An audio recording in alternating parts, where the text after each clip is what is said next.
বন্ধুরা, কলকাতা নাইট রাইডার্সের সামনে এখন সবচেয়ে বড় প্রশ্ন এটাই যে 2027 আইপিএলে কোন খেলোয়াড়কে তারা ক্যাপ্টেন্সি দিতে পারে, শ্রেয়াস আইয়ার নাকি আবারও অজিঙ্কা রাহানে।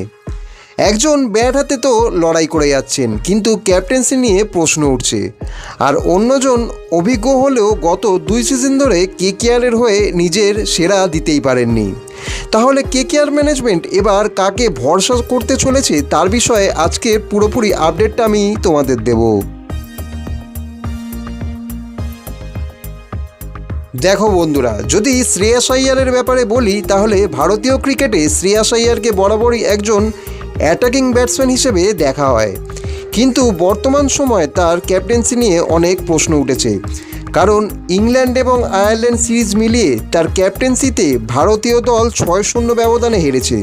মানে এক জায়গায় 2টো ম্যাচ, আরেক জায়গায় 4টে ম্যাচ। এটা শুধু আন্তর্জাতিক ক্রিকেটই নয়, আইপিএলও টানা 7 ম্যাচে সে হেরেছে, এই রেকর্ডও তার কাছে আগে রয়েছে। তবে একটা বিষয় অস্বীকার করার উপায় নেই, ব্যাট হাতে তিনি এখনও দলের জন্য গুরুত্বপূর্ণ ভূমিকা পালন করছেন। অর্থাৎ ব্যক্তিগত পারফরমেন্স পুরোপুরি এখনও খারাপ নয়। তাই প্রশ্ন হচ্ছে, একজন ভালো ব্যাটসম্যান কি সবসময় একজন ভালো ক্যাপ্টেন হতে পারেন? আবার যদি রাহানের দিকে দেখি তাহলে রাহানে একজন অভিজ্ঞ ক্রিকেটার, ভারতের হয়েও বহু ম্যাচ খেলেছেন, চাপের মুহূর্তে শান্ত থাকেন। কিন্তু কেকেআরের হয়ে গত 2 বছর আইপিএলে তিনি কিছুই করতে পারেননি, তার ব্যাটেও রান আসেনি, ওপেনিংয়ে বারবার সুযোগ পেলেও বড় ইনিংস খেলতে পারেননি। অনেক গুরুত্বপূর্ণ ম্যাচেও দলকে গোহারান হারিয়েছেন। শুধু ব্যাটিং নয়, ক্যাপ্টেন হিসেবেও তার সিদ্ধান্ত নিয়ে প্রচুর সমালোচনা রয়েছে। এমন কিছু ম্যাচ ছিল যেখানে তিনি একদম জয়ের সামনে দাঁড়িয়েও পরে ব্যর্থ হয়ে গেছেন। এখন কেকেআর ম্যানেজমেন্টের সামনে বড় প্রশ্ন, তারা কি ভবিষ্যতের কথা ভেবে একজন নতুন তরুণ অধিনায়কের ওপর ভরসা করবে, নাকি অভিজ্ঞতার কথা মাথায় রেখে রাহানের মতো সিনিয়র ক্রিকেটারের হাতেই আবারও ক্যাপ্টেন্সি দেবে? আর এখানেই রয়েছে খুব বড় একটা চ্যালেঞ্জ।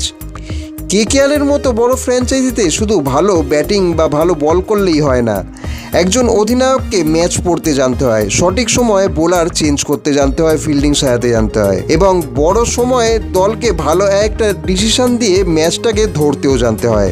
তাই শুধু এই মুহূর্তে দুটো স্ট্যাটস দেখে কিন্তু ডিসিশন নেওয়াটা মোটেও সহজ নয়। তো বন্ধুরা, এবার আপনাদের আমি একটা প্রশ্ন করি, আপনাদের কি মনে হয়, শ্রেয়াস আইয়ার, অজিঙ্কা রাহানে নাকি অন্য কেউ? কাকে করা হতে পারে কেকেআরের পরবর্তী ক্যাপ্টেন? অবশ্যই ভিডিওর নিচের কমেন্টে আপনাদের মতামতটি জানান, এবং ভিডিওটি ভালো লেগে থাকলে চ্যানেলটিকে সাবস্ক্রাইব করুন এবং ভিডিওটিকে একটি লাইক করে দেবেন।